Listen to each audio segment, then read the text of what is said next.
Okay guys, let's start with our lecture 2. So today we are going to see about the English East India Company. आज हम लोग English जो Britishers थे वो जब आए वो उसके बारे में हम देखेंगे. So English East India Company, ठीक है. शॉर्ट डिस्कशन करेंगे जो कैसे आए और क्या क्या काम किया, ठीक है. बाकी तो डिटेल्स में हम लोग को बाद में पढ़ना ही पड़ेगा. हम लोग का इंग्लिश और फ्रेंच जो है वो बाकी रह गया था. So English East India company का ओरिजिन क्या था कि ये कुछ प्राइवेट लोगों ने बनाया था, ठीक है ना. कुछ प्राइवेट ट्रेडर्स वगैरह ने ये English East India company start किया था. ये कोई गवर्नमेंट कंपनी नहीं था, ठीक है. फ्रेंच जो है वो हम देखेंगे बाद में, वो एक पब्लिक कंपनी मतलब गवर्नमेंट कंपनी थी. लेकिन जो इंग्लिश ईस्ट इंडिया कंपनी था वो प्राइवेट कंपनी था, ठीक है. सो इसका जो ओरिजिनल नाम था वो है the English association of merchant adventurers, ठीक है. इसको एस्टैब्लिश किया गया था 1599 में. इसका ऑब्जेक्टिव क्या था? To carry out trade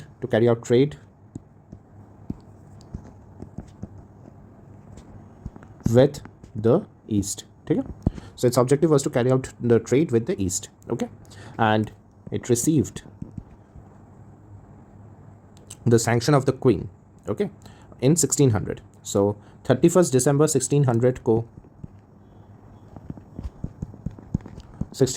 queen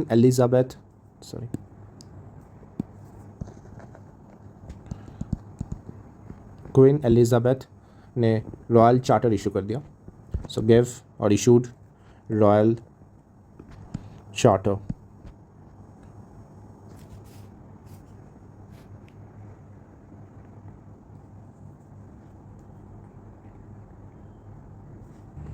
This royal charter granted monopoly to this company for 15 years.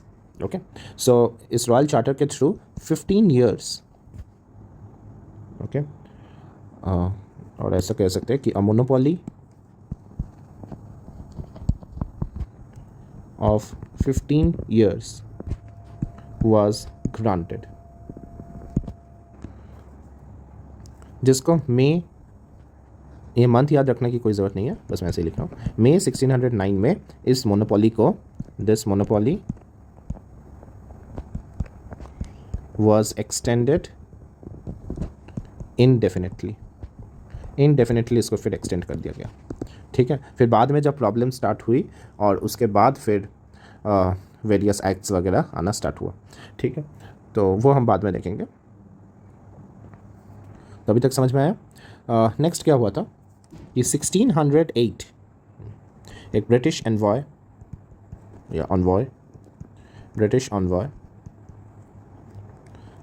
Lead by sir Hawkins, okay, या कैप्टन हॉकिंस, कुछ भी कह सकते हैं.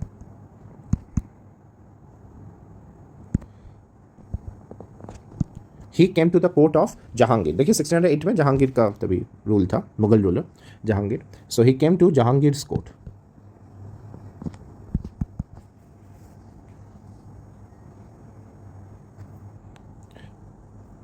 सॉरी, ये 1608 नहीं 1609 होगा. तो 1609 में British envoy led by captain Hawkins came to Jahangir's court in Agra, right. Okay, so Jahangir का कोर्ट कहाँ पे था? आगरा में था, ठीक है, क्योंकि कैपिटल तभी मुगल कैपिटल वही था. Okay, so Jahangir court Agra में कब आए थे? 1609. कौन आए थे? कैप्टन हॉकिंस, फर्स्ट ऑनवॉय जो आए थे. लेकिन उनको उतना सक्सेस मिला नहीं, ठीक है ना. Captain Hawkins was not successful. So his mission was to establish a factory at Surat, but he didn't succeeded. But he didn't succeeded. Okay, but he didn't succeeded due to opposition from Portuguese. And Portuguese by that time 1609 आते आते Portuguese बहुत powerful हो गए थे, है ना. हम लोगों ने कल देखा था कि ब्लू वाटर पॉलिसी, फिर उन्होंने गोवा वगैरह भी कैप्चर कर लिया था. तो 1609 आते आते Portuguese were a political power in India. Okay, so because of this opposition from the Portuguese, he actually left Agra. He left Agra in 1611. Okay तो छोड़ दिया नो, उनको उतना सक्सेस मिला नहीं because of Portuguese opposition. Okay तब तक Portuguese powerful थे. ओके फिर क्या हुआ 1611 में 1611 में इंग्लिश ये लोग मसूलीपट्टनम में फर्स्ट जो ट्रेडिंग सेंटर है वो इस्टेब्लिश कर लिया. ठीक है 1611 में फर्स्ट ट्रेडिंग सेंटर ये इस्टेब्लिश हो गया था. मतलब इस एरिया में ये लोग एक्टिवली ट्रेड कर रहे थे. English were actively trading at Masulipatnam. They established a factory at Masulipattnam in 1616. लेकिन ये उनका फर्स्ट फैक्ट्री नहीं था. फर्स्ट जो फैक्ट्री था वो 1612 में सूरत में आया था. ठीक है तो फर्स्ट ट्रेडिंग सेंटर जो था वो मसूलीपट्टनम में था और फर्स्ट फैक्ट्री ये सूरत में था. ठीक है ना. तो यहाँ से एक क्वेश्चन आया भी था तो कंफ्यूजिंग स्टेटमेंट्स थे. तो मसूलीपट्टनम में फर्स्ट ट्रेडिंग सेंटर और सूरत में फर्स्ट फैक्ट्री. ठीक है तो फर्स्ट फैक्ट्री इसमें जो सबसे बड़ा रोल जो प्ले किया था मतलब यहाँ पर फैक्ट्री डालने के लिए वो थे कैप्टन थॉमस बेस्ट. ठीक है captain Thomas best. He defeated the Portuguese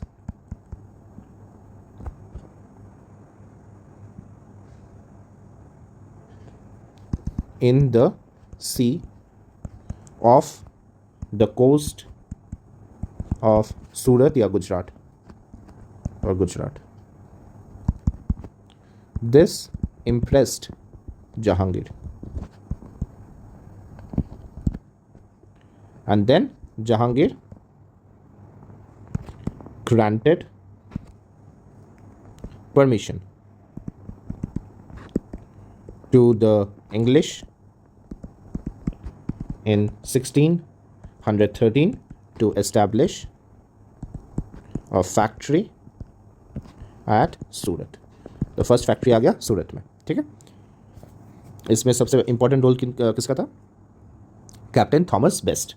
okay फिर जो इंपॉर्टेंट कैरेक्टर आते हैं वो है 1615 में सर थॉमस रो. ठीक है ये थे एम्बेसडर जो अपॉइंट हुए थे इंडिया में मतलब to the Mughal court. Ambassador of King James one मतलब जो मोनार्क थे तभी ब्रिटेन में. ही अराइव्ड एट इस समय में भी जहांगीर का ही रूल था तो ये आए जहांगीर के कोर्ट में. ये अपॉइंट हुए थे जहांगीर के कोर्ट में एज एम्बेसडर. ठीक है और इन्होंने सक्सेसफुली मतलब थोड़ा बहुत तो इनको भी परेशानी हुई थी लेकिन सक्सेस मिला था इनको वो हम देखेंगे. ही succeeded in obtaining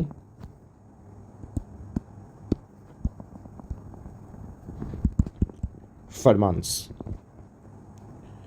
confirming free trade with exemption from inland tolls. तो इनलैंड टोल्स इनको नहीं देना पड़ेगा. ठीक है तो ये मुगल एम्पायर के अंदर फ्रीली ट्रेड कर पाएंगे. ठीक है तो इनलैंड टोल्स इनको नहीं देना पड़ेगा. फ्री ट्रेड है इनको मुगल इंडिया में. ठीक फिर 1616 आता है और 1616 में हमको पता है कि मसूलीपट्टनम में इन्होंने फैक्ट्री सेटअप कर दिया. ठीक है सर थॉमस रो को एक और भी जो सक्सेस मिला था वो है कि इनको परमिशन मिल गया था. ही ऑल्सो गॉट परमिशन ये इंपॉर्टेंट है. He also got permission to establish their factories at Agra, Ahmedabad and Bharuch. फिर सीधा जंप मारते हैं 1632 में. ठीक है ये भी इंपॉर्टेंट है. 1632 में कंपनी को एक गोल्डन फरमान, ये वर्ड कुछ स्टेट पीसीएस में पूछा गया है कि गोल्डन फरमान क्या है। तो गोल्डन फरमान जारी किया गया था, किसने जारी किया था? King of Golconda, king of Golconda ने। किंग तो तभी उनको सुल्तान थे, बहामनी के ही तो थे, तो सुल्तान ऑफ गोलकोंडा, ठीक है। तो बहामनी के विघटन के बाद तो वहाँ पर सब कुछ जो थे, वो जो गोलकोंडा में जो जिनका राज था, वो उन्होंने क्या इशू किया था? गोल्डन फरमान। ओके, ये क्या इंश्योर किया? सेफ्टी, उनको सेफ्टी दिया जाएगा, मतलब सुरक्षा प्रोवाइड किया जाएगा। तो safety and prosperity of English trade in this region. Next आते हैं 1639 में। British merchant Francis Day received permission from the ruler of Chandragiri. ये थोड़ा याद रखिएगा, रूलर ऑफ चंद्रगिरी, ठीक है। To build a fortified factory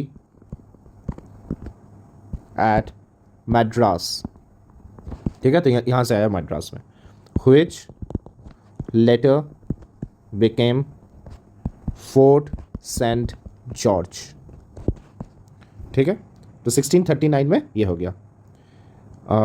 okay, एक साल हमने मिस आउट कर दिया था। 1633 एक बार देख लेते हैं। 1633 में company establishes its first factory in East India in Hariharpur और बालासोर, ठीक है। ये दोनों ही ओडिशा में है, ठीक है। ओके, सो ईस्ट में भी अब आना स्टार्ट कर दिया, ठीक है। और 1651 में हुगली में आ गए। Permission to trade at Hugli, Bengal. तो बंगाल में भी आ गए, बंगाल ओडिशा, ये यहाँ पर भी आ गए। साउथ में मद्रास में हो गया, ठीक है। फोर्टिफाइड फैक्ट्री एक बनाना स्टार्ट कर दिए, उनका परमिशन मिल गया, ठीक है। गोलकोंडा सुल्तान, उन्होंने गोल्डन फरमान वहाँ पर ट्रेड करने के लिए। आगरा, अहमदाबाद और बरोच में फैक्ट्रीज़ लगा लिए, सूरत में लगा लिए, मसूलीपट्टनम में लगा लिए। तो ये लोग बहुत पूरे इंडिया में फैल गए, अपने पूरा फैक्ट्रीज़ वगैरह सब कुछ लगा के फैल गए, ठीक है। अब तो फिर शुरू होने वाला है खेल, लेकिन अभी तक वो लोग ट्रेडर्स ही है। फिर आया एक और खेल 1661 1662। The British king Charles second, the British king Charles second is given Bombay as dowry for marrying a Portuguese princess Catherine of Braganza. Okay, so British king Charles second ने शादी की पोर्तुगीज़ प्रिंसेस कैथरीन ऑफ ब्रगेंजा से, और जिसके वजह से उनको Bombay as a dowry मिल गया, ठीक है ना। तो दहेज सिर्फ हमारे वहाँ नहीं है, वहाँ पर भी था। तो और बॉम्बे को डाउरी में दे दिया गया, ठीक है। तो पोर्तुगीज़ का जो मेन पावर है वो यहाँ से थोड़ा कम हो गया और ब्रिटिश पावर थोड़ा ज़्यादा बढ़ गया। और भी था, ऐसा नहीं कि सिर्फ इसकी वजह से हुआ है, और भी बहुत सारे कॉन्फ्लिक्ट्स वगैरह भी चल रहे थे जो भी हो। फिर 1667 Aurangzeb gives the English a royal Farman for trade in Bengal। तो बंगाल में ट्रेड का परमिशन औरंगज़ेब ने ब्रिटिशर्स को दे दिया। उसके बाद हाँ, मुगल्स के साथ उनका कुछ कन्फ्लिक्ट हो गया यहाँ पर बंगाल रीजन में, और जिसकी वजह से हुगली में मुगल्स ने रेड कर दिया और उनको लगभग हटा ही दिया वहाँ से। तो ब्रिटिशर्स और ब्रिटिश जो फैक्ट्रीज़ है उनको रेड किया और उनका जो कंट्रोल है इसको रिमूव कर दिया। उसके बाद जॉब चार्नॉक, इंपॉर्टेंट कैरेक्टर है जॉब चार्नॉक, इन्होंने फिर से रीनेगोशिएशन स्टार्ट कर दिया मुगल्स के साथ।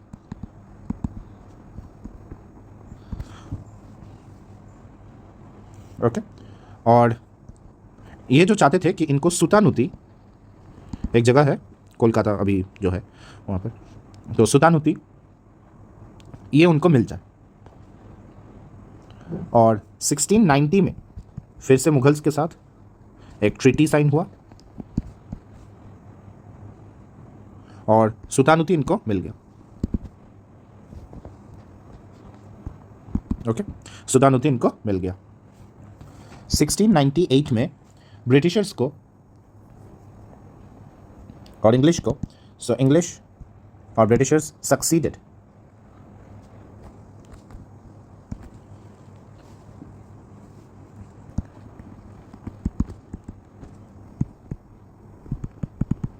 तो उनको परमिशन मिल गया जमींदारी का, ठीक है, तो जमींदारी खरीद लेने का। The permission two by the zamindari of 3 villages of, क्या क्या नाम था, सुल्तानुती, गोविंदपुर एंड कालीकटा, जो आज कालीघाट एरिया है।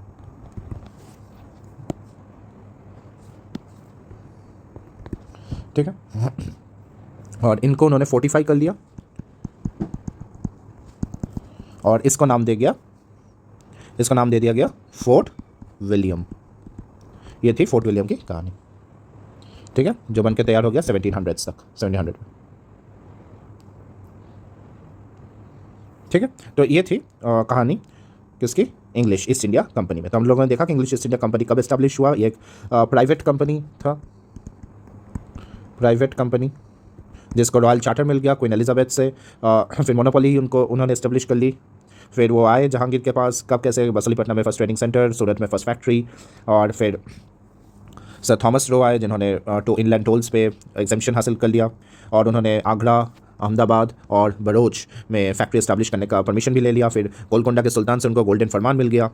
फिर फ्रांसिस डे, इन्होंने परमिशन ले लिया रूलर ऑफ चंद्रगिरी से, ताकि फोर्टिफाई कर सके फैक्ट्री मद्रास में, और जो फिर नाम दे दिया गया फोर्ट सेंट जॉर्ज। ठीक, ओके। फिर 1633 में ओडिशा में इन्होंने अपना कदम दे दिया, और फिर 1651 हुगली में फर्स्ट फैक्ट्री हुगली में सेटअप कर लिया गया।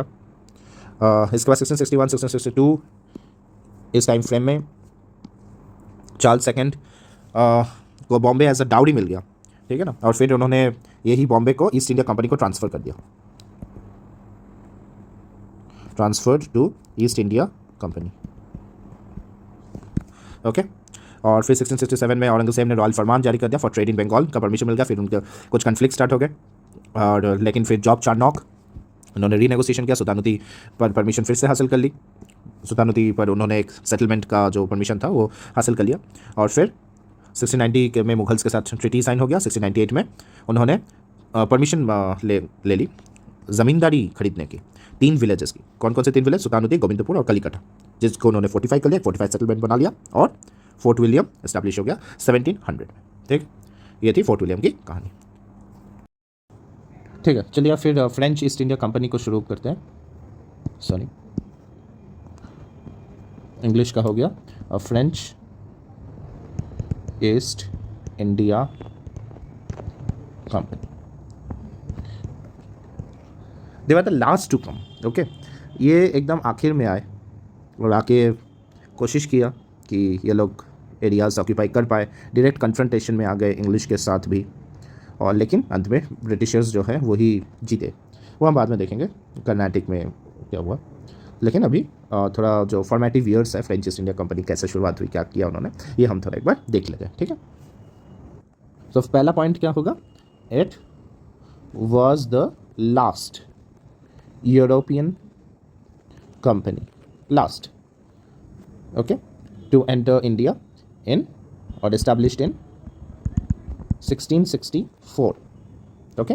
और ये क्या था, एक स्टेट ओन्ड कंपनी। पहले ही कहा था कि फ्रेंच ईस्ट इंडिया कंपनी ये एक पब्लिक कंपनी है, मतलब गवर्नमेंट कंपनी है, तो स्टेट ओन्ड कंपनी है, तो स्टेट ओन्ड कंपनी। ओके। और इंग्लिश ईस्ट इंडिया कंपनी क्या थी, प्राइवेट, ठीक है ना। ठीक है, फिर हम पौंडीचेरी की एक बार कहानी एक बार देख लेते हैं। तो 1673 में शेर खान लोदी, ठीक है, नाम याद नहीं रखने से भी चलेगा। 1673 में शेर खान लोदी जो कि गवर्नर थे, governor under the Bijapur Sultan, Bijapur Sultan. Okay. इन्होंने ग्रांट किया था, ग्रांटेड जो फ्रेंच डायरेक्टर थे मसूलीपट्टनम फैक्ट्री के, ठीक है, उनका नाम था François Martin. So François Martin, okay. So François Martin, the director of the Masulipatnam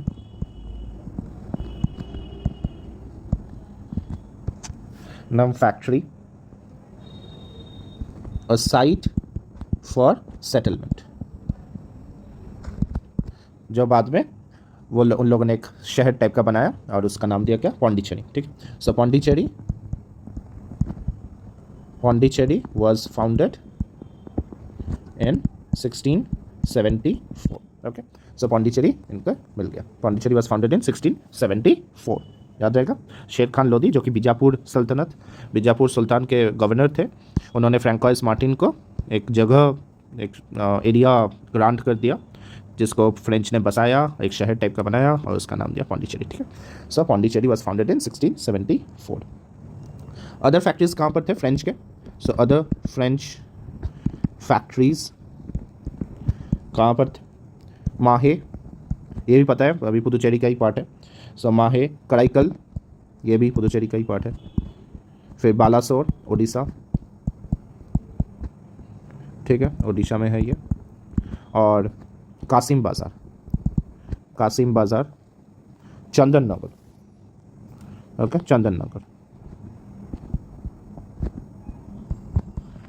नगर जो कि बंगाल में है, ठीक है।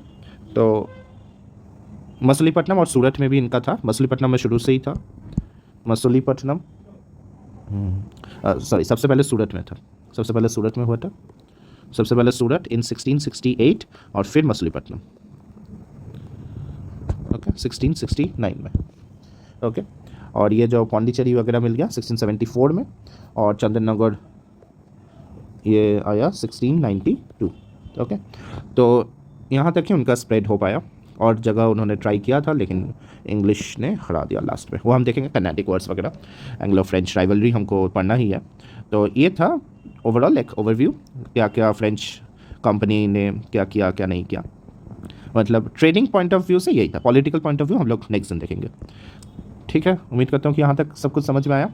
अब हम ये देखेंगे कि ये बात बार बार आ रहा है कि फैक्ट्रीज़, इंग्लिश में भी हम लोगों ने देखा कि इन लोगों ने फैक्ट्रीज़ एस्टैब्लिश किया, ट्रेडिंग सेंटर एस्टैब्लिश किया। देखिए हम बात कब की कर रहे हैं, 1660s 70s वगैरह की, है ना। इंग्लिश ने भी जो हम लोगों ने देखा था 1639, हाँ ये देखिए 1615 में फैक्ट्री क्या होता है, ये फैक्ट्री क्या है। देखिए अभी बात अगर हम करें कि 17th सेंचुरी में क्या इंडस्ट्रियल रेवोल्यूशन हुआ था, नो, राइट। 17th सेंचुरी में इंडस्ट्रियल रेवोल्यूशन नहीं हुआ था। इंडस्ट्रियल रेवोल्यूशन कब हुआ था, 1750s में, ठीक है, 1750 में, और उसके बाद में हुआ, है ना। तो 1750s में अगर इंडस्ट्रियल रेवोल्यूशन हुआ तो यहाँ पर ये फैक्ट्रीज वर्ड कहाँ से आ रहा है। तो देखिए ये फैक्ट्री जो था, ये फैक्ट्री एक्चुअली एक आप कह सकते हैं कि फोर्टिफाइड वेयर हाउस टाइप का था, ठीक है, एक प्रोटेक्टेड वेयर हाउस जहाँ पर जो मान लीजिए कि इंपोर्ट एक्सपोर्ट के जितने भी चीज़ें सामान वगैरह सब चाहिए, एक उसके आसपास एक पोर्ट भी था, ठीक है। मान लीजिए कि कंटेनर वगैरह ये सब लोडिंग अनलोडिंग, ये जो पूरा जो फैसिलिटी होता था ना, इसको फैक्ट्री कहा जाता था। ये एक वेयर हाउस टाइप का ही था, ठीक है, एक्चुअली एक वेयर हाउस था कि मान लीजिए कि ये इंडिया है और मान लीजिए कि मैंने यहाँ पर एक फैक्ट्री खोल दिया, मान लीजिए मसूलीपट्टनम, ठीक है, मान लीजिए मछलीपट्टनम एक फैक्ट्री मैंने खोल लिया, तो ये क्या हो गया फिर, तो क्या हुआ कि आसपास के रीजन से मैं जो भी सामान लाऊंगा वो मैं यहाँ पर लाऊंगा। ये एक फोर्टिफाइड वगैरह है, और यहाँ से लोडिंग, अनलोडिंग, फिर जो रजिस्टर वगैरह जितना भी सब मेंटेन करना होता है इंपोर्ट एक्सपोर्ट बिजनेस में, फिर जहाज़ जो आया गया, कितना ट्रेड हुआ नहीं हुआ, ये पूरा पूरा यहाँ पर होगा, ठीक है ना। तो इसको कहा जाने लगा, और क्या बनेगा, एक वेयर हाउस, एक बड़ा वेयर हाउस भी रहेगा जो कि मतलब पूरा प्रोटेक्टेड होगा, सब कुछ होगा। तो उसको कई बार कहा जाता था फोर्टिफाइड वेयर हाउस, ठीक है, तो उसको फोर्टिफाइड कर दिया गया था। तो इसको कहा जाता था फिर फैक्ट्री, ठीक है, इसको कहा जाता था फैक्ट्री, क्योंकि देखिए तभी जो कैपिटलिज्म था, कैपिटलिज्म के दो हिस्से हैं। एक कैपिटलिज्म होता है मर्केंटाइल कैपिटलिज्म, ये आपके एनसीईआरटी में भी है, और मैं तो पहले ही कह चुका हूँ कि मैं एनसीईआरटी भी पूरा करा दूंगा। तो मर्केंटाइल कैपिटलिज्म, और दूसरा है इंडस्ट्रियल कैपिटलिज्म, ठीक है। Mercantile capitalism, industrial capitalism. Industrial capitalism तभी एग्जिस्ट नहीं करता था, तभी क्या था, सिर्फ मर्केंटाइल। क्या होता क्या है ये मर्केंटाइल कैपिटलिज्म, इसका मतलब होता है कि ट्रेडिंग, इसका मतलब होता है कि ट्रेडिंग से आप जो इनकम करते हैं, मतलब मान लीजिए आपने एक प्रोड्यूसर है, उससे आपने खरीदा होलसेल में, और फिर आपने रिटेलर को दे दिया, और जहाँ से कस्टमर को मिल गया, ये होता है पूरा चेन एक, मान लीजिए। तो प्रोड्यूसर यहाँ पर क्या था, यहाँ पर एक प्राइमरी प्रोड्यूसर, जो कि मान लीजिए प्राइमरी और कुछ सेकेंडरी भी था। मान लीजिए एग्रीकल्चरल प्रोडक्ट्स, जिसमें कि स्पाइसेस वगैरह, agricultural products, spices, plantation crops में भी जो क्रॉप्स थे वो सब एग्रीकल्चरल प्रोडक्ट्स। और क्या था, सिल्क, कॉटन, और इनके बनाए हुए जो प्रोडक्ट्स थे, ये आप कह सकते हैं कि ये सेकेंडरी में आ गया, ठीक है, मैन्युफैक्चर्ड गुड्स है, ठीक है, लेकिन कोई मशीन मेड गुड नहीं है, आर्टिसंस वगैरह ये लोग बनाते थे, तो ये सेल करते थे। तो ये तो हो गया प्रोड्यूसर। अब मान लीजिए कि इन्होंने ये होलसेलर को बेचा, ठीक है, मान लीजिए 100 में बेचा, होलसेलर रिटेलर को 150 में बेचेगा, तो इसके पास प्रॉफिट हो गया 50। तो ये इसका मान लीजिए इनकम ही है, मान लीजिए इनकम है, और मैं बाकी चीज़ों में ध्यान नहीं दे रहा हूँ। तो ये इनकम हो गया। तो ये जो इनकम हुआ, इन्होंने कैसे इनकम किया, इन्होंने खुद कुछ प्रोड्यूस करके सेल किया नहीं, इन्होंने क्या किया, ट्रेड किया, इन्होंने बस एक ट्रेड किया, इनके इनकम का सोर्स ट्रेडिंग है। तो ये किसके पार्ट बन गए, मर्केंटाइल कैपिटलिज्म, मर्केंटाइल कैपिटलिज्म, ठीक है। ये भी फिर वापस से मान लीजिए 200 में सेल किया, तो इनको भी 50 का ही हुआ, तो ये भी मर्केंटाइल कैपिटलिज्म का पार्ट है। ये सभी ट्रेड करके पैसा कमा रहे हैं, ठीक है, ये सभी ट्रेड कर रहे हैं। तो ये होता है difference between mercantile capitalism. Industrial capitalism क्या है कि आपने इंडस्ट्री लगा दी, प्रोड्यूस, आप मैन्युफैक्चरर हैं, ठीक है, आप मैन्युफैक्चरर हैं। मान लीजिए अभी के डेट में अगर मैं कहूँ कि जो शॉपर्स स्टॉप है, बड़े बड़े जो नाम मैं ले रहा हूँ, या जो पैंटलून्स है, ये क्या कर रहे हैं, इनके बिजनेस का मॉडल क्या है, ये क्या खुद प्रोड्यूस करते हैं जो चीज़ें वो सेल कर रहे हैं, नहीं, वो तो डिफरेंट ब्रांड से खरीदते हैं और फिर आपको सेल करते हैं। तो they are not manufacturers, they are not manufacturers, right, they are not manufacturers, they are actually they are trading, so they are traders. वो सेम काम कर रहे हैं ना, ट्रेडिंग कर रहे हैं। ये क्या कर रहे हैं कि जो मैन्युफैक्चरर है उनसे खरीद रहे हैं और फिर आपको सेल कर रहे हैं। आप है कंज्यूमर, आप कंज्यूमर नहीं भी हो सकते, कस्टमर भी हो सकते हैं, तो कस्टमर, ठीक है। तो ये है बात, ओके। तो ये क्या है, ये मर्केंटाइल कैपिटलिज्म, मर्केंटाइल कैपिटलिज्म। जो आपके जो किराना स्टोर्स है, ये सभी जो है ये मर्केंटाइल कैपिटलिज्म है, ठीक है। ये बहुत इजी कंसेप्ट है, आप समझ में, आपको शायद समझ में आ गया होगा। वहीं अगर आप जो मान लीजिए कि कोई प्रोड्यूस कर रहा है, कुछ कंपनी है जैसे कि मान लीजिए ब्रिटानिया, अब ब्रिटानिया हो सकता है कि खुद भी कुछ बनाए, ठीक है ना, मान लीजिए बिस्किट का पैकेट या केक्स वगैरह थोड़ा कुछ खुद बनाए। बहुत सारी चीज़ें अभी क्या है कि आउटसोर्स करने लगे, तो वो अलग बात है। लेकिन मान लीजिए कि खुद भी कुछ बना रहे हैं, तो वो मैन्युफैक्चरर भी है, तो वो उसके लिए मान लीजिए कि ब्रिटानिया केक्स या बिस्किट्स बनाने के लिए उनको फैक्ट्री लगेगा, तो वो इंडस्ट्री, तो वो इंडस्ट्रियल कैपिटलिज्म में भी है। वो लोग ट्रेड भी कर रहे हैं, तो ट्रेडिंग तो है ही। ठीक है ना। तो अभी क्या है, अभी बहुत ज़्यादा मिक्सड हो गया, लेकिन ये जो शॉपर्स स्टॉप पैंटलून्स है ये लोग खुद कुछ नहीं प्रोड्यूस करते, ये तो एकदम ही ट्रेडर्स है। ये किराना स्टोर्स जो है ये भी मर्केंटाइल है, ये भी खुद कुछ प्रोड्यूस नहीं कर रहा है। तो ये पूरा का पूरा क्या है, मर्केंटाइल कैपिटलिज्म। और इंडस्ट्रियल कैपिटलिज्म क्या है, आपकी इंडस्ट्री लगाया है, आप मैन्युफैक्चरर है, ठीक है, तो इंडस्ट्रियल कैपिटलिज्म। ठीक है, तो ये हुआ पूरी ख़त्म हो गई। अब हम करेंगे कि ये एडवेंट ऑफ द यूरोपियंस से PYQ क्या क्या आया है। एडवेंट ऑफ द यूरोपियंस इस टॉपिक से PYQs देखेंगे, PYQs, ठीक है ना। मैंने पहले कहा था कि PYQs वेरी इंपॉर्टेंट है। ये मैं जो बातें बोल रहा हूँ, करा रहा हूँ, कहाँ कितना तक वो आया है, कितना नहीं आया है, और क्या एक्स्ट्रा आया है। जो एक्स्ट्रा वगैरह पार्ट है वो हम PYQs के ज़रिए कर लेंगे, ठीक है ना। PYQs वेरी इंपॉर्टेंट है, और मैं हर टॉपिक के साथ PYQs लेके चलूँगा, ताकि आपका इसके साथ ही PYQs भी होता रहे। और PYQs लास्ट 25-30 साल का हम लोग करेंगे, ठीक है ना।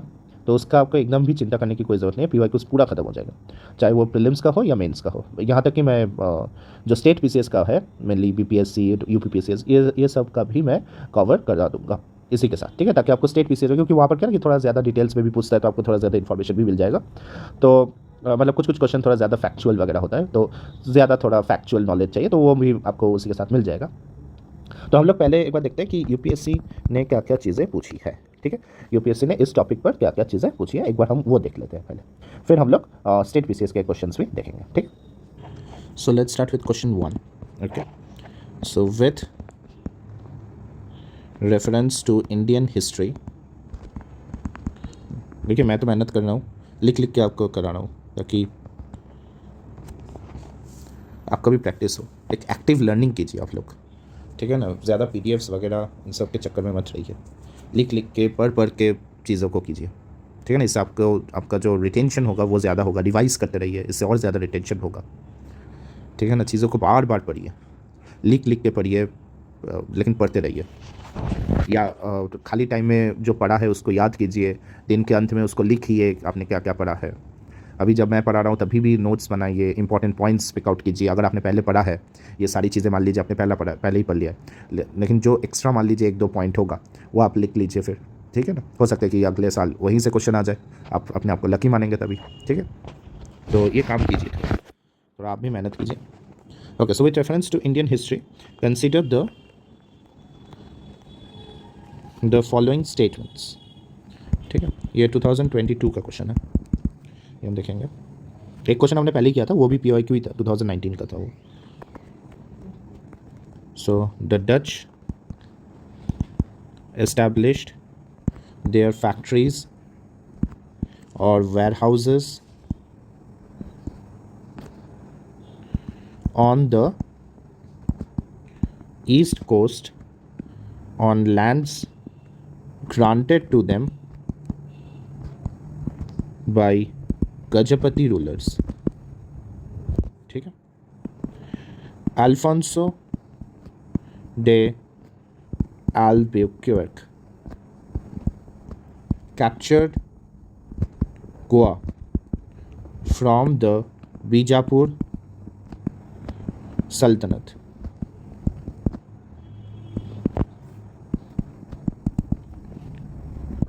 The English East India Company established a factory at Madras on a plot of land leased from a representative of the Vijayanagar Empire. ये 3 स्टेटमेंट है। ऑप्शंस है, चलिए मैं दे ही देता हूँ option 1 and 2 only, 2 and 3 only, 1 and 3 only, D 1, 2 and 3 on 3, ठीक है। तो अभी तो पता ही है कि एक और ट्रेंड भी है कि how many options are correct, how many statements are correct, 1 only, 2 only, 3 only, none, ठीक है। तो ऐसे भी दे सकते हैं अभी। तो एक बार कोशिश कीजिए पॉज करके कि इसको करना, मतलब आपका अपना आंसर क्या होगा एक बार सोच लीजिए, तो उसके बाद ही आंसर देखिएगा। पहला क्या क्वेश्चन है, डच गजपति रूलर्स, अब ऐसा तो कुछ पढ़ा नहीं हमने, ठीक है, तो ये थोड़ा होल्ड में रखते हैं। नेक्स्ट देख लेते हैं पहले। Alfonso day Albuquerque captured Goa from Bijapur सल्तनत। ये तो मैंने एकदम ये पॉइंट आपको बोल ही दिया था, तो 2 ओनली, तो 2 सही है, 2 सही है, तो ये ऑप्शन कट हो गया। फिर नेक्स्ट क्या है, English East India Company established a factory at Madras on a plot of land leased from a representative of the Vijayanagar Empire. ये हमने कल देखा था, सॉरी आज ही देखा है, आज ही देखा है। ईस्ट इंडिया कंपनी तो हमने आज ही पढ़ा है, तो ईस्ट इंडिया कंपनी क्या होगा इसका आंसर। हम लोगों ने क्या पढ़ा था कि ईस्ट इंडिया कंपनी को ये जो लैंड है किन से मिला था, नायक ऑफ चंद्रगिरी, ठीक है। और ये नायक ऑफ चंद्रगिरी ये actually representative of Vijayanagar Empire, ठीक है, ये रिप्रेजेंटेटिव है विजयनगर एम्पायर। तो ये ऑप्शन भी सही है, ठीक है, तो 3 भी सही है, तो ये कट हो गया, तो आप 50-50 में तो पहुंच गए। अब आते हैं 1 में। सो ऑप्शन 1 है डच। तो एक बार डच वाला एक बार रिवाइज कर लेते हैं पहले। डच वाला हमने कल किया था,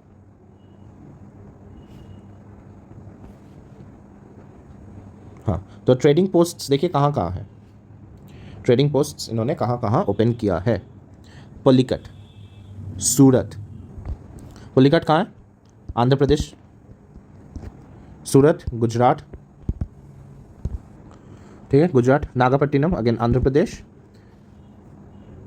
कैम्बे गुजरात, कासिम बाजार बंगाल, हरिहरपुर ये बिहार यूपी वहाँ पर है, डक्का अगेन बंगाल, पटना आगरा। गजपति रूलर्स कहाँ थे, गजपति रूलर्स थे ओडिशा के, ठीक है ना। गजपति रूलर्स जो थे ये ओडिशा के थे, और हम लोगों ने एक भी ऐसा जगह पढ़ा ओडिशा का नहीं पढ़ा ना, ओडिशा का हमने एक भी जगह नहीं पढ़ा। तो ओडिशा गजपति रूलर्स ने उनको कोई लैंड ऐसा नहीं दिया था, तो ये स्टेटमेंट गलत है, तो ये स्टेटमेंट गलत है, तो ये कट हो गया। सही आंसर 2 और 3 होगा, ठीक है। तो देखिए ऐसे ऐसे करके आपको एक्स्ट्रा पॉइंट्स और रिवीजन भी हो जाएगा, ठीक है। तो इसलिए पी वाई क्यूज बहुत इंपॉर्टेंट होता है, ओके। ये तो हम लोगों ने एज इट इज़ देखा था, ये हमने पढ़ा था कि नायक ऑफ चंद्रगिरी या गवर्नर ऑफ चंद्रगिरी से उनको मिला था, और चंद्रगिरी जो है वो साउथ इंडिया का पार्ट है जो कि विजयनगर एम्पायर में था, तो रिप्रेजेंटेटिव ऑफ विजयनगर एम्पायर ही वो थे, ठीक है। तो ये क्वेश्चन अच्छा क्वेश्चन जो पूछा गया था एडवेंट ऑफ द यूरोपियन से 2022 में, ठीक है। नेक्स्ट क्वेश्चन आते हैं 2021 का क्वेश्चन है।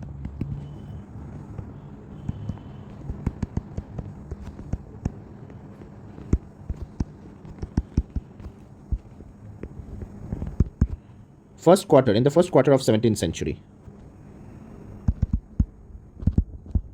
in which of the following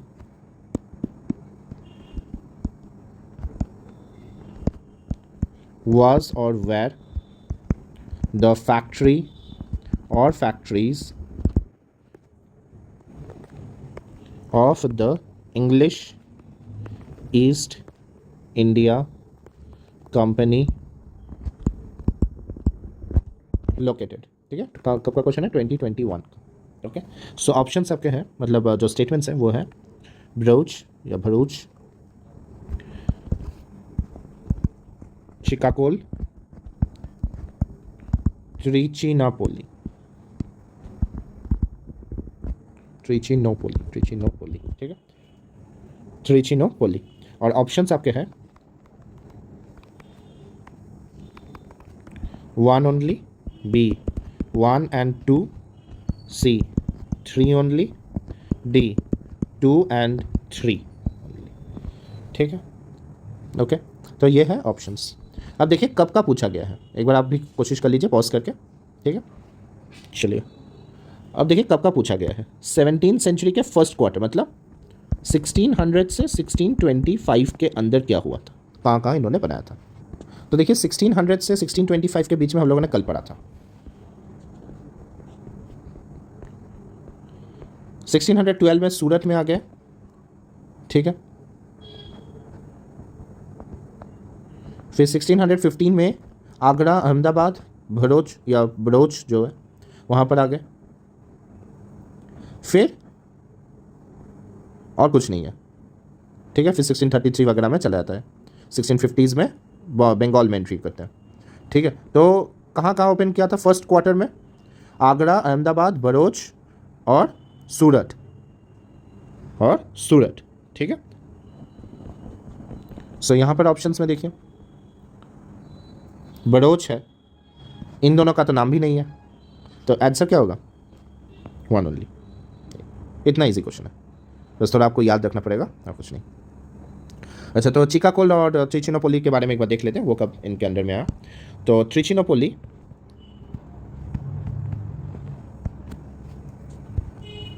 में सेकेंड हाफ या लेटर पार्ट, आप कह सकते हैं लेटर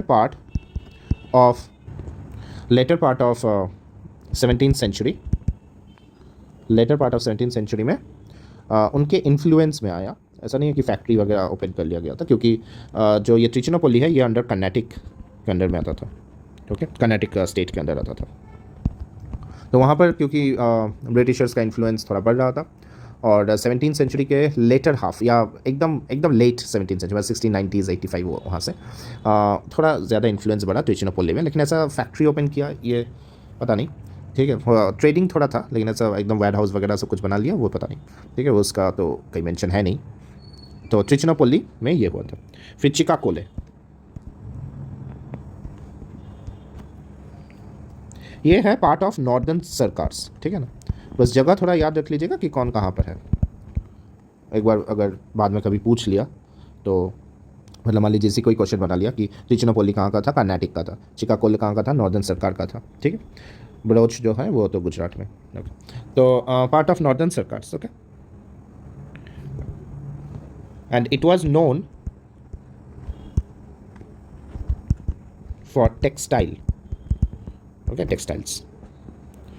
ये ब्रिटिशर्स ने लिया था निज़ाम ऑफ हैदराबाद से 1766 में, मतलब 18th सेंचुरी में, ठीक है। So it was taken by British from Nizam of Hyderabad in 1766 during the first Anglo-Mysore War, okay, so during the first Anglo-Mysore War। तो ये दोनों ऑप्शन ही गलत है, लेकिन हम लोगों ने उनके बारे में थोड़ा बहुत देख लिया। बाद में अगर कभी कुछ पूछा गया तो यहाँ से आंसर मिल जाएगा आपको, ठीक है। तो ये हो गया क्वेश्चन 2। और क्वेश्चन 3 देखते हैं।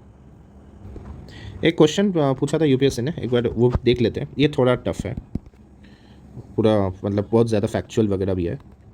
So which one of the following foreign travellers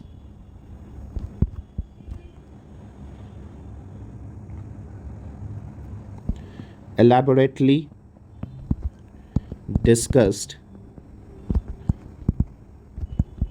diamonds and diamond mines of India? Option A, Francois Bernier. Option B, Jean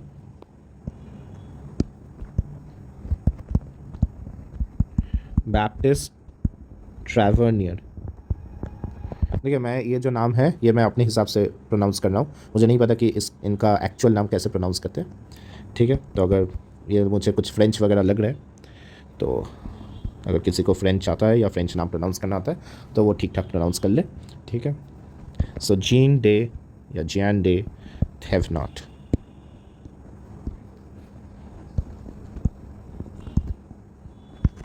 और डी है एब बार्थलेमी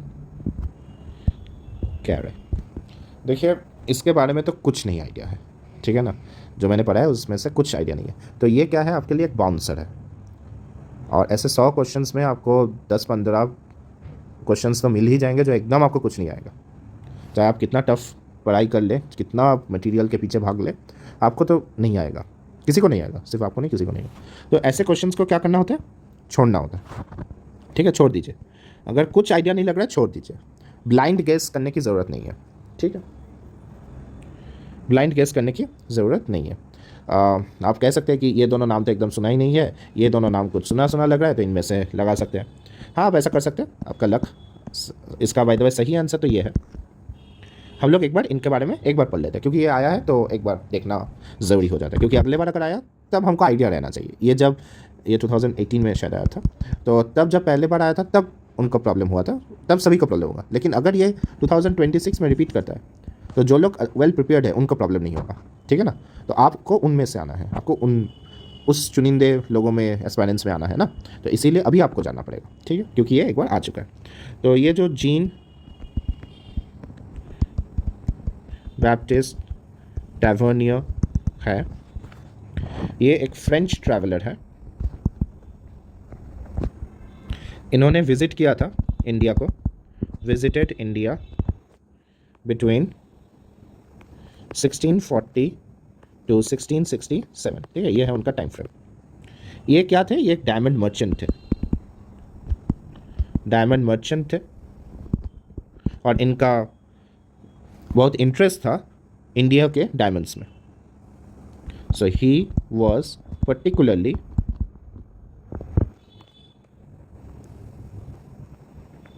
interested in diamonds and visited various diamond mines in India, especially those of the Deccan, ठीक है, तो ये डेक्कन में। सो Jean Baptiste टैवर्नर, ये है आंसर। बाकियों के बारे में एक बार देख लेते हैं। सो जीएन डे थेवनॉट, ये आए थे 1626 में, तो उनसे भी पहले आए थे। सो ये है one of the first French traveller, one of the first French traveller.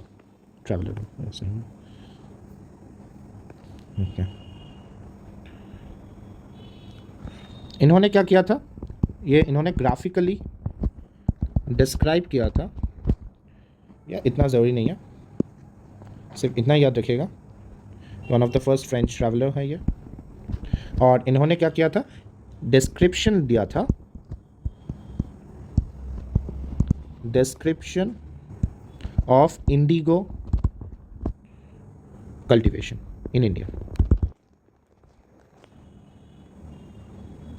Okay, so इतना याद रखिएगा कि इन्होंने इंडिगो कल्टीवेशन के ऊपर डिस्क्रिप्शन एक लिखा था, बस इतना ही आएगा, इससे ज़्यादा कुछ पढ़ने की जरूरत नहीं है। फ्रैंकोइस बर्नियर 1656 से 58 तक ये थे, ये भी फ्रेंच ही थे, और इनका तो नाम शायद आपने सुना भी होगा। इन्होंने लिखा था मुगल एम्पायर के बारे में, मुगल एम्पायर। इन्होंने स्पेसिफिकली लिखा था the life of peasantry and their poor conditions, ठीक है। तो पेजेंट्री का हाल अभी बुरा नहीं है, तभी से ही बुरा था, तो उनके बारे में उन्होंने लिखा था। उसके अलावा टाउन्स, सिटीज़ ये कैसे थे, इंडस्ट्रियल या इंडस्ट्रीज़ या मैन्युफैक्चरिंग यूनिट्स कैसे होते थे, ये सब भी लिखा था। Life in the country side and the urban culture पूरा लिखा था। तो बर्नियर एक इम्पॉर्टेंट है, आपको पता ही होगा, बर्नियर हम पढ़ते भी है। Okay, so in short Bernier ने मुगल एम्पायर के पूरे एरा के बारे में कंप्लीट पिक्चर दिया था, ठीक है, और एक इम्पॉर्टेंट लिटरेरी सोर्स है मुगल एम्पायर के बारे में जानने के लिए, ठीक है। फ्रैंकोइस बर्नियर इंपॉर्टेंट है। Next, Abbe Carre, he was also a French man. इन्होंने भी मुगल इंडिया में विजिट किया था 1672 से 1674 में। इन्होंने लिखा था about, he wrote about the port towns, okay, and the role of the newly formed French East India Company. ठीक है, तो हम लोगों ने बहुत सारे एक्स्ट्रा पॉइंट्स देख लिए। देखिए ये है फ़ायदा पी वाई क्यूज़ करने का। पी वाई क्यूज़ में एग्जैक्ट ये क्वेश्चन नहीं आएगा नेक्स्ट ईयर, लेकिन आ भी सकता है, कई बार रिपीट हुआ है, लेकिन यहाँ से कुछ घुमा फिरा कर भी क्वेश्चन पूछे जा सकते हैं। ठीक है ना, तो इसलिए पी वाई क्यूज़ इंपॉर्टेंट हो जाता है। ओके, नेक्स्ट क्वेश्चन करते हैं एक बार। क्वेश्चन नंबर 4, इजी क्वेश्चन है ये। Who among the following Europeans were the last to come to pre-independence India as traders? आज ही किया हम लोगों ने, इजी क्वेश्चन है, 2007 में को पूछा गया था। ए डच, बी इंग्लिश, सी फ्रेंच, डी पोर्तुगीज़। एक सेकंड में उड़ाने वाला सवाल है ये, आंसर सी, इजी क्वेश्चन है। ठीक है, तभी थोड़ा इजी क्वेश्चन आता भी था, अभी ज़्यादा टफ हो गया।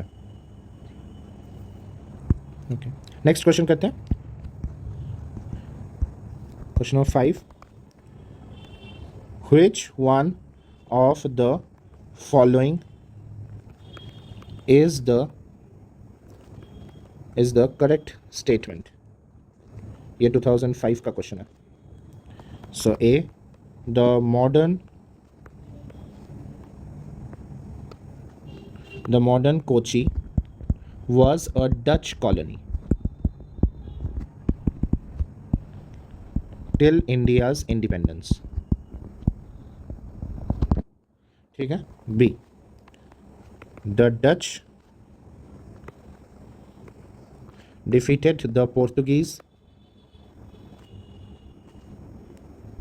and built Fort Williams in the modern Kochi। C the modern Kochi was first a Dutch colony।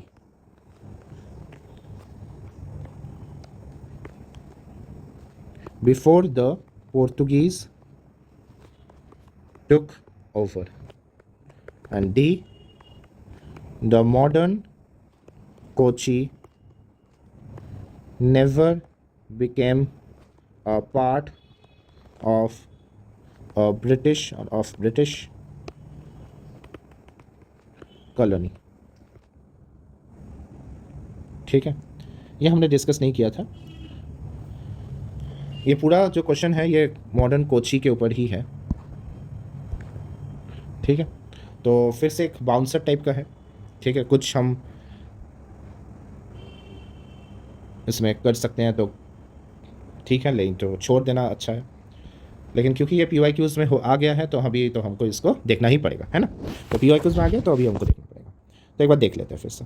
So modern Kochi was a Dutch colony till India's independence. नहीं, देखिए अगर आपको कुछ नहीं पता है ना, फिर भी एक बार आपको तो पढ़ना ही है क्वेश्चन, कि कुछ आइडिया मिल जाए। टिल इंडियाज़ इंडिपेंडेंस डच थे क्या इंडिया में? डच का कहीं इन्फ्लुएंस नहीं था। डच ने सब कुछ छोड़ छाड़ के, इंडिया में छोड़ छाड़ के वो लोग कहाँ चले गए? इंडोनेशिया चले गए। तो ये ऑप्शन तो गलत हो गया, ऐसे ही गलत हो गया, गलत हो गया। ठीक है, हमको कुछ आता नहीं है, मॉडर्न कोची कुछ पता नहीं है, लेकिन हम फिर भी आंसर तक पहुंचने की कोशिश कर रहे हैं। और यही कोशिश आपको आप जब अटेम्प्ट देंगे 2026 में, आपको तभी भी यही करना पड़ेगा। क्योंकि आप जितना भी पढ़ लें आप देखेंगे कि ऑप्शंस आपको ऐसे ही एलिमिनेट करना पड़ेगा। क्या मैंने इसमें तुक्का लगाया? इस ऑप्शन को एलिमिनेट करने के लिए क्या मैंने तुक्का लगाया, ब्लाइंड गेस किया? नहीं किया, क्योंकि मुझे पता है कि डच का कहीं पर कोई अस्तित्व नहीं था इंडिपेंडेंस तक, है ना। इंफॉर्मेशन को, नॉलेज को यूज़ करके मैं एलिमिनेट कर पा रहा हूँ ऑप्शन। ऐसे एलिमिनेट करते हैं ऑप्शन। एलिमिनेशन मतलब ये नहीं है कि ब्लाइंड गेस करना है, कुछ रैंडम इधर उधर का, ऐसा नहीं है। इंफॉर्मेशन को यूज़ करके, एनालाइज करके हम लोग एलिमिनेट करते हैं ऑप्शंस को। ठीक है, तो डच डिफीटेड द पोर्टुगीज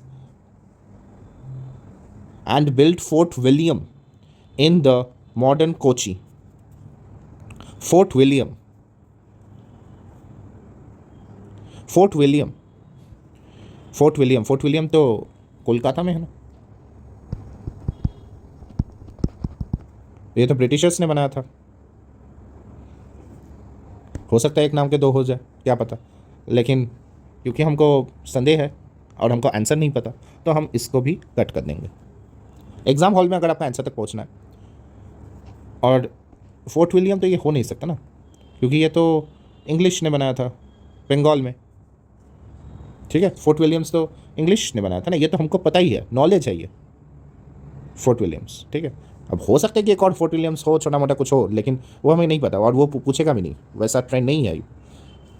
वो आपको हिंट देगा, यूपीएससी आपको हिंट देगा, लगभग 100 में से 80 क्वेश्चन में तो आपको हिंट मिलेगा ही यूपीएससी की तरफ से कि आंसर क्या होना चाहिए, ठीक है। जब भी ऐसे स्टेटमेंट बेस्ड क्वेश्चन आते हैं ना, तब वो मिलेगा आपको।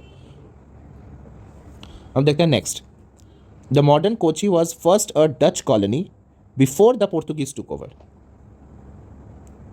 ठीक है। अब देखिए कि यहाँ पर क्या कहा गया है कि डच ने पहले मॉडर्न कोची को अपना कॉलोनी बना लिया था, एनेक्स कर लिया था बिफोर पोर्तुगीज़। अब पोर्तुगीज़ जो ऑलरेडी कोची वगैरह एरिया में तो शुरू से था, ये तो हम लोगों ने शुरू से पढ़ा है, पहले दिन ही पढ़ा है। तो कोची में तो पोर्तुगीज़ इन्फ्लुएंस था, तो अगर किसी का कॉलोनी बनेगा कोची में तो वो पोर्तुगीज़ का पहले बनेगा, क्योंकि पोर्तुगीज़ बहुत ज़्यादा पावरफुल थे उस एरिया में। तो कैसे डच आ गए पहले? पोर्तुगीज़ तो बहुत पहले भी आए थे ना, बहुत पहले आए थे, वो तो 1500s में आ गए थे। डच तो बहुत लेट भी आए हैं पोर्तुगीज़ के रिस्पेक्ट में, 1616 शायद कुछ ऐसा टाइम फ्रेम था, 1602, ठीक है, 1602 में आए थे। और पोर्तुगीज़ थे इस एरिया में, वो लोग तो एंट्री किए थे वास्को दा गामा ज़ैमोरिन टाइम में कोची मालाबार कोस्ट में। तो ये भी सही नहीं लग रहा है, ये भी सही नहीं लग रहा है। अब modern Kochi never became a part of British colony, ये सही है एकदम, क्योंकि मॉडर्न कोची शायद ट्रैवनकोर का पार्ट हो गया था, ट्रैवनकोर का पार्ट था, और ट्रैवनकोर प्रिंसली स्टेट के हिसाब से ही रूलर था, तो ब्रिटिश कॉलोनी नहीं बना था, ठीक है ना, तो वो ट्रैवनकोर का पार्ट था।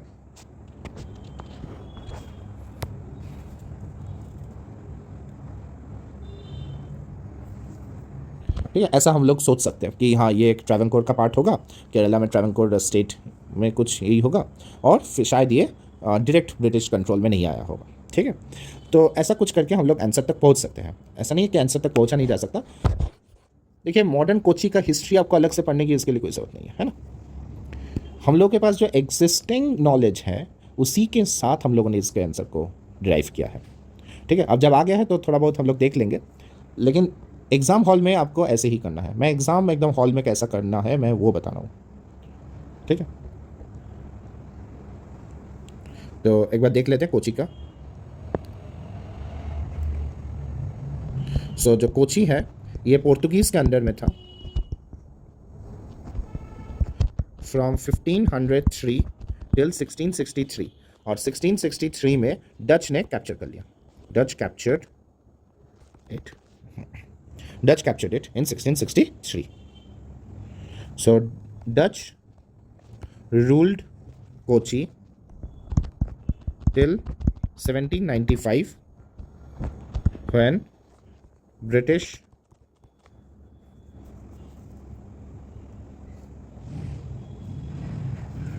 सॉरी एक गलती हो गया, इसका आंसर जो है वो ये नहीं होगा,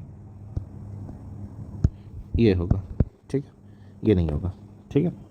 तो एग्ज़ाम में भी ऐसा ही होगा, गलती तो हो गया ही, ठीक है, लेकिन आपको कुछ क्वेश्चंस में तो गेस मानना ही पड़ेगा। तो हम लोगों ने जो लॉजिकली जो करने की कोशिश किया था वो यहाँ पर वो सक्सेसफुल नहीं हुआ, लेकिन ऐसा होगा। ऐसे 10 क्वेश्चन में आपका 6 क्वेश्चन आपका मान लीजिए सही हो जाए, 5 क्वेश्चन मान लीजिए सही हो जाए, तो कितना आएगा 5 × 2 10 मार्क्स, और 5 क्वेश्चन आपका रॉन्ग आ गया, तो रॉन्ग आ गया तो आपका क्या होगा 5 × 2/3 मतलब 10/3 मतलब 3.33, तो आपका नेट फिर भी देखिए कितना आएगा, 10 - 3 कर लीजिए 7 मतलब 6.66, फिर भी आपका 6 मार्क्स का एडिशन हो गया, आपका फिर भी 6 मार्क्स का एडिशन हो गया। तो हम लोगों ने ये लॉजिकली करने की कोशिश किया है, लेकिन फिर मैं थोड़ा देखा आंसर, लेकिन इसका आंसर ये नहीं है, इसका आंसर है बी, ठीक है। अब बी क्यों है वो हम देखेंगे, ठीक है। तो लॉजिकली इसका आंसर मतलब एग्जाम हॉल में अगर मुझे करना होता तो मैं तो ऐसे ही करता और मेरा आंसर ये आता। ठीक है, क्योंकि ट्रैवनकोर का एक आइडिया था कि ट्रैवनकोर प्रिंसली स्टेट, तो वहाँ पर शायद कोची आ गया होगा, तो वो ब्रिटिश कॉलोनी का डायरेक्ट पार्ट तो नहीं बना होगा। तो इस हिसाब से मैंने सोचा था। ठीक है, लेकिन और फोर्ट विलियम्स जो है ये कोलकाता में है।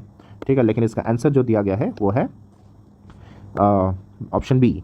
तो एक फोर्ट है विलियम फोर्ट करके, ये डच ईस्ट इंडिया कंपनी ने बनाया था। ठीक है, डच ईस्ट इंडिया कंपनी ने बनाया था। ठीक है, और ये तो हम लोगों ने बताया कि डच कैप्चर कर लिया पोर्तुगीज़ को, तो पोर्तुगीज़ को तो हराया गया था। ठीक है, डच डिफीटेड द पोर्तुगीज़, ये तो करेक्ट है। ठीक है, ये करेक्ट है कि Dutch defeated the Portuguese, but ये पॉइंट जो है ना ये थोड़ा प्रॉब्लम कर गया। ठीक है, अगर सिर्फ इतना देता ना तो ठीक है, कुछ प्रॉब्लम नहीं है, लेकिन ये जो फोर्ट विलियम्स दे दिया इससे थोड़ा गड़बड़ हो गया। ठीक है, क्योंकि फोर्ट विलियम्स जो सबसे पॉपुलर फोर्ट विलियम है वो तो कोलकाता का है, बंगाल में, जो ब्रिटिशर्स ने बनाया था। ठीक है, जो भी हो। सो कोची में फिर पोर्तुगीज़ यह हुआ, फिर डच रूल किया 1795 तक। उसके बाद ब्रिटिशर्स का इन्फ्लुएंस होना शुरू हो गया और फिर Britishers took control of it, और 1814 में एंग्लो डच ट्रीटी के तहत पूरा कंट्रोल, पूरा मतलब मिल ही गया। So Britishers gained control of Kochi. ठीक है,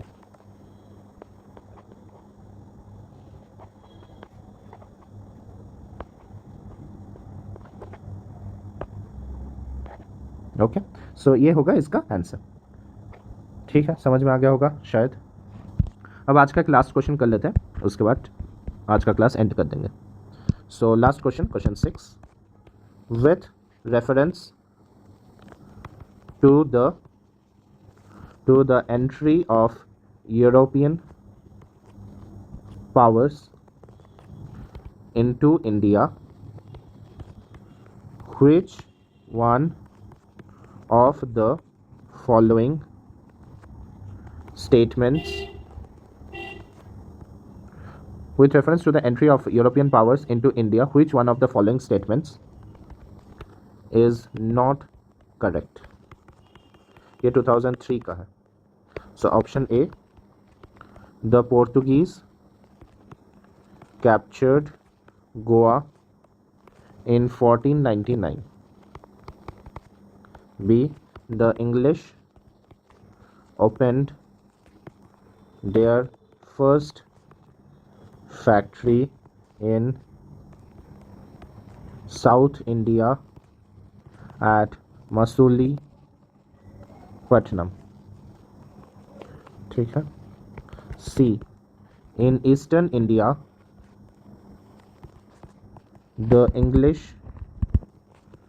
company opened its first factory in Odisha, तभी ओडिशा था, in 1633. Option D, under the leadership of Dupleix. ये हम लोगों ने अभी तक पढ़ा नहीं है ड्यूप्लेक्स के बारे में। The French occupied Madras in 1746. चलिए इसका फिर क्वेश्चन का आंसर करते हैं। सो पोर्टुगीज़ कैप्चर्ड गोवा इन 1499। 1499 में तो नहीं हुआ था, 1510 में हुआ था, तो उस हिसाब से इस ऑप्शन को हम गलत मानते हैं। फिर फर्स्ट फैक्ट्री एट मसूलीपट्टनम, नहीं ट्रेडिंग सेंटर था, फर्स्ट फैक्ट्री सूरत, तो ये भी गलत है। Eastern India, the English company opened its first factory in Odisha in 1633, क्या हमने ये पढ़ा था?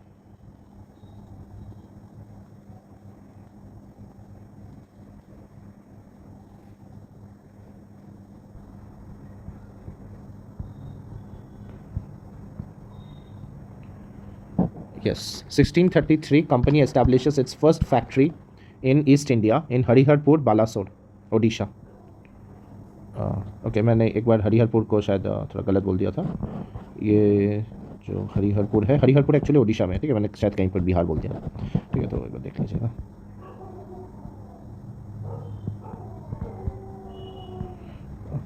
ठीक है, ओके। सो ये तो एकदम सही है। In eastern India the English company opened its first factory in Odisha in 1633। तो फर्स्ट फैक्ट्री ये सही है। फिर क्या दिया गया, under the leadership of Dupleix French occupied Madras. Okay, is not correct पूछा है ना, ओके इज़ नॉट करेक्ट पूछा है, ठीक है, इज़ नॉट करेक्ट पूछा है, तो हम लोग देखेंगे। ओके, तो ड्यूप्लेक्स 1746, सो ये एकदम सही है, ठीक है, ये एकदम सही है। ओके, अब इन दोनों में इसका तो पूरा पता है 1510। अब यूपीएससी ने यहाँ पर क्या किया था, अपने आंसर की में इसको सही माना है, ठीक है।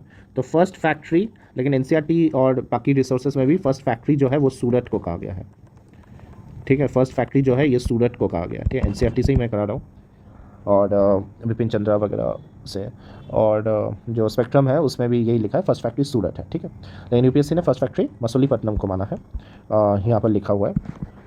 ओके, यहाँ पर लिखा है first factory in south India. हाँ, first factory in south India, ये ठीक है, ये मैंने नहीं नोटिस नहीं किया था। हाँ, फिर ये एकदम ठीक है, first factory in south India Masulipatnam. ये फर्स्ट फैक्ट्री इन अगर इंडिया रहता, फर्स्ट फैक्ट्री इन इंडिया रहता तो Surat, first factory in south India तो मसूलीपट्टनम, ठीक। ओके, सो ये हो गया। तो यहाँ से हम लोगों को क्या मिला, first factory in Surat, first factory in India वो है सूरत, ये है सूरत, और first factory in south India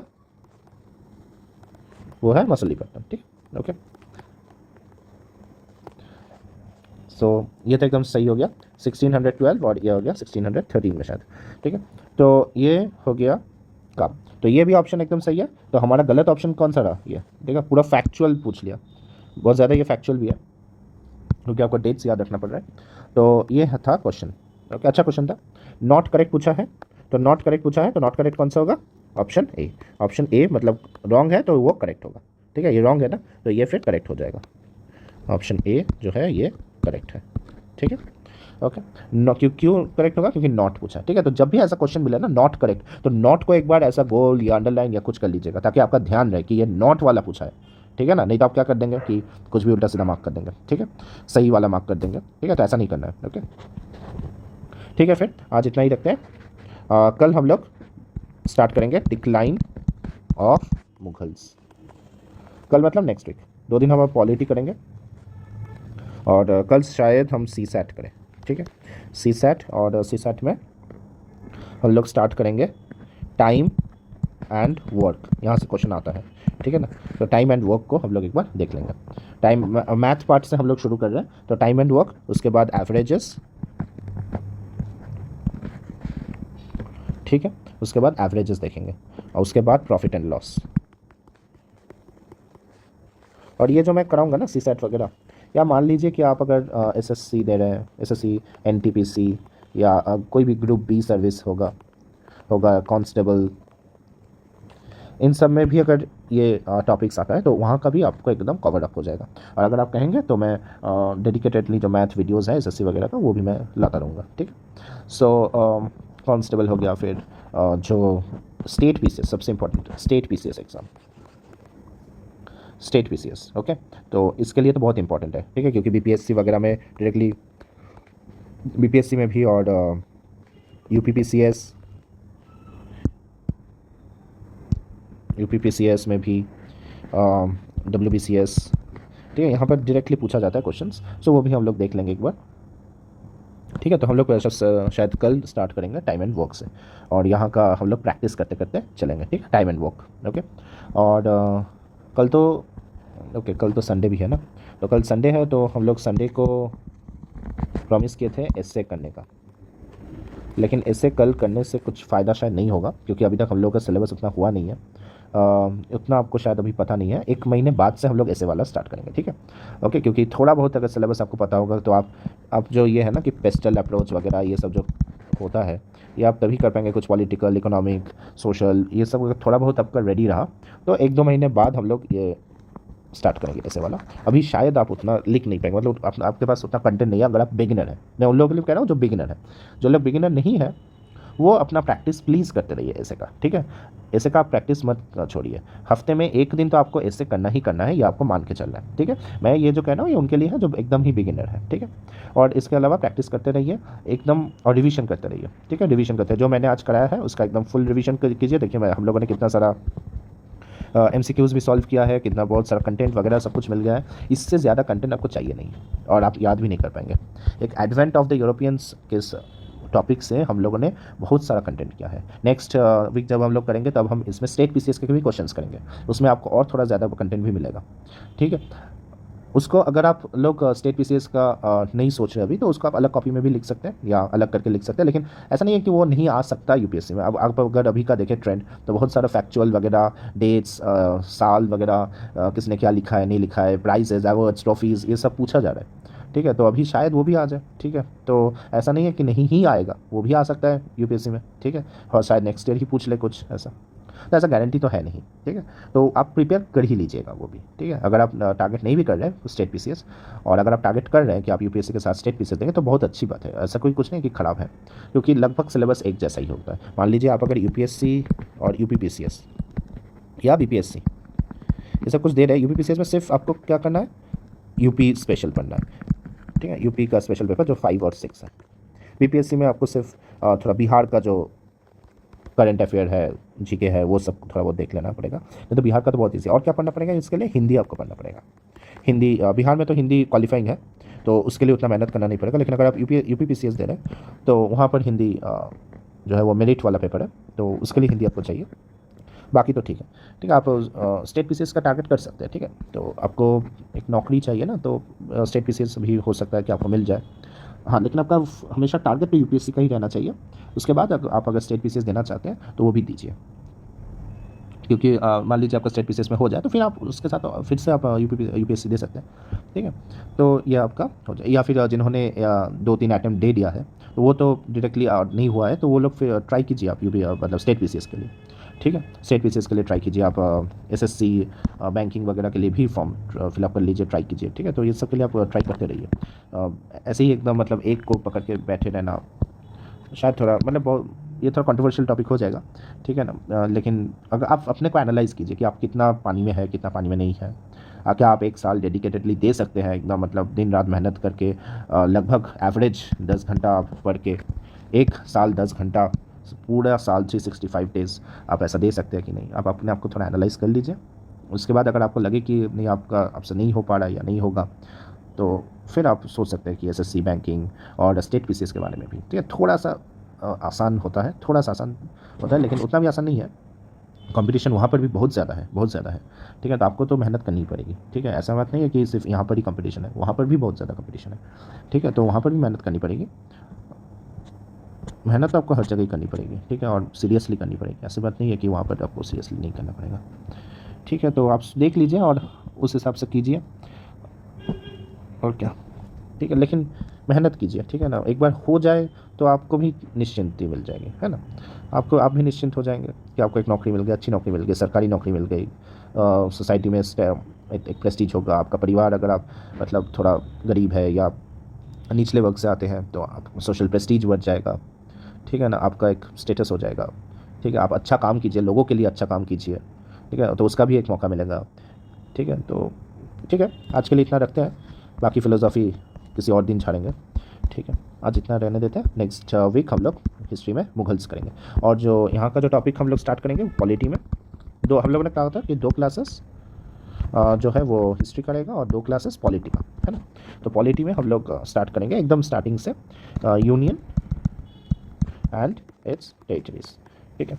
नहीं, उसके पहले हम लोग स्टार्ट करेंगे थोड़ा इंट्रोडक्शन से, इंट्रोडक्शन टू द कॉन्स्टिट्यूशन और प्रीएम्बल, और उसके बाद प्रीएम्बल के जो टर्म्स है, वो जो मीनिंग्स है वगैरह वगैरह, और वहाँ से क्या क्वेश्चन आ सकता है, केसेस है यहाँ पर, वो भी हमको देखना पड़ेगा। ये सब कुछ पहले क्लास में होगा, ठीक है। उसके बाद हम लोग यूनियन एंड इट्स टेरिटरीज में जाएंगे। नहीं, उसके बाद भी और भी चीज़ें हैं, वो हमको पढ़ना पड़ेगा। कॉन्स्टिट्यूएंट असेंबली का पूरा टॉपिक पढ़ना पड़ेगा, ये बहुत इंपॉर्टेंट है, कॉन्स्टिट्यूएंट असेंबली का, ठीक है। कॉन्स्टिट्यूएंट असेंबली का टॉपिक पढ़ना पड़ेगा। और फिर कहाँ से हम लोगों ने बोरो किया है, सारी चीज़ें वो हम लोगों को देखना पड़ेगा, ठीक है। ओके, सो ये होगा सेकंड क्लास में। तो ये है हमारा इस हफ्ते का टारगेट, ठीक है। इससे वाला ये एक दो महीना रहने देते हैं, उसके बाद तो रेगुलर हो सकता है, मैं हफ्ते में 2 दिन बोल दूँ, ठीक है। तो उसके बाद तो रेगुलर होगा, ठीक है। तो कल हम लोग टाइम एंड वर्क सीसेट का करेंगे। ओके, आज के लिए बाय।